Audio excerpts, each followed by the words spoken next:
a different, unique villain. We knew this film would be coming off of Thanos, be coming off of Killmonger. How do we find a villain that is very different, very unique? And when people see the movie, I think they'll see that we found it in Ghost. That is what we want from Joe and Anthony Russo. Anna Boden and Ryan Fleck are not with us tonight because they're on location in the last couple weeks of Captain Marvel. James Gunn, who's working on Guardians 3 right now. We want all of those unique voices. Ryan Coogler, who might be around here somewhere. That's how it works, is finding these filmmakers with great visions who can elevate sort of the fun ideas and some of the stories that we have. Hey everybody, it's Charlie. We got a whole bunch of Avengers Phase 4 stuff to talk about. Like you saw, Kevin Feige doing a bunch of press for Ant-Man and the Wasp. Naturally, everybody's using it as an opportunity to try and get information about what's happening after Avengers 4. So he did give us a pretty good timeline on when they're thinking about developing certain big properties, because people have been talking about Thunderbolts, Young Avengers, even Power Pack, A-Force, including Eternals, which is actually up a little bit sooner than you would expect. So if you're finding me for the first time, be sure to subscribe to get all the Marvel videos. There's a new round of that Infinity War Blu-ray giveaway too. All you have to do to enter is be a subscriber and leave a comment on the video. So starting with the big stuff first, Young Avengers, like the newest thing on the list of Phase 4 movies that we've heard about, like Black Widow and Eternals. He said right now, in the movies that we're getting in the next couple of years, they're planting the seeds for Young Avengers, particularly characters like Cassie Lang, who becomes Stature in the comic. So I'll read his quote here. He says, "We've always been big fans of Power Pack and figuring that out, so where and when would we see the evolution of that? I don't know, and certainly taking our cue from the comics, as we always do, that's why we wanted Cassie, a very young Cassie in this movie, to be inspired by her father, just planting seeds." So part of the idea that you've seen from the Ant-Man and the Wasp trailers is that Cassie Lang, little tiny Cassie Lang, says, "I wish I could be a hero like you, Dad," but she's a little girl, so of course she's not going to be a superhero for a long time. I wish I could fight bad guys like you. I mess it up every time.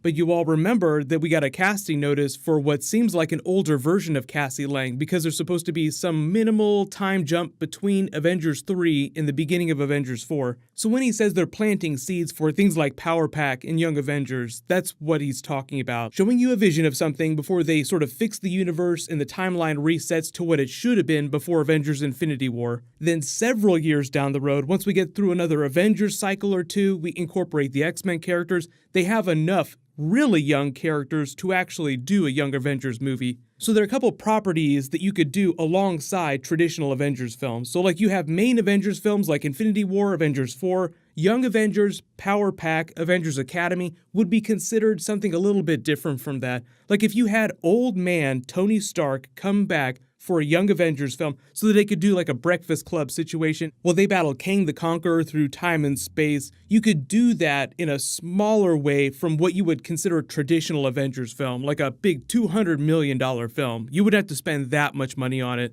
But right now, the only characters that they've teased that would be a part of that Young Avengers team, I wouldn't think Spider-Man, because by the time we get to that, like say we get through 2 more Avengers rounds, by the time we get to Avengers 6, which we'll probably definitely see some X-Men take part in, Tom Holland in real life will be the same age as Chris Hemsworth was during the first Avengers film. No hard feelings, Point Break. You got a mean swing. Kid, you're an Avenger now.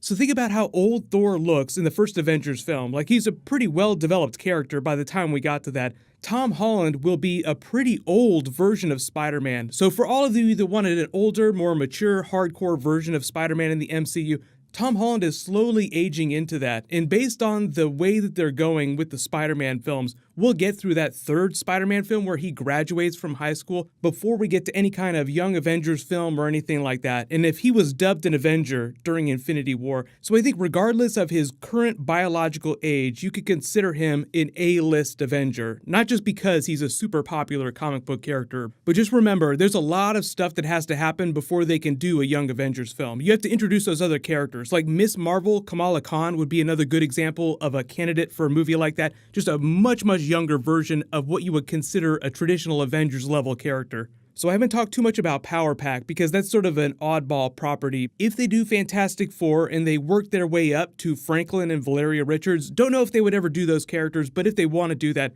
their children would also be good candidates for a Young Avengers Power Pack film. But the problem with characters like Franklin Richards is he's almost too OP for a film like that. Like Thor and Captain Marvel are two of the most powerful non-celestial beings in the MCU right now. Franklin Richards is almost more powerful than that. So it'd be kind of weird to have to balance his character with the other Young Avengers characters without detuning his powers or making them more powerful.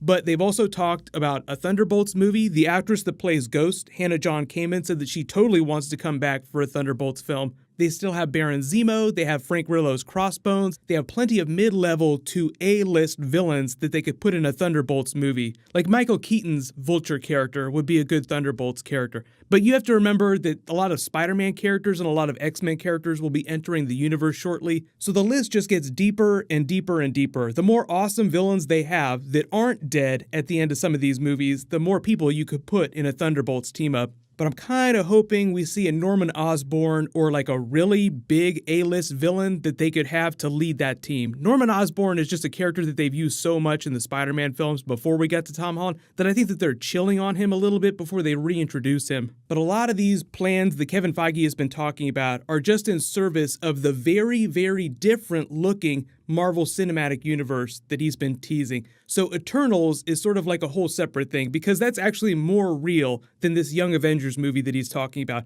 Like Young Avengers is just an idea that he has right now. Eternals is something that they're moving forward on full steam ahead. Like there's a rumored Eternals character that we're going to see during Avengers 4. Right now, the rumor is that it's Kronos. If you're not a big comic book reader, that's Thanos' grandfather. They are ancient. So the way he talks about the Eternals, he actually gave a quote, so I'll read it in a second, talks about it like they're planning on doing the film set in the past. Here's his quote here. He says, "The Eternals, it's kind of an ancient aliens kind of sci-fi trope that we think would be fun to explore someday." So that's the idea that ancient aliens were responsible for the evolution of the human race.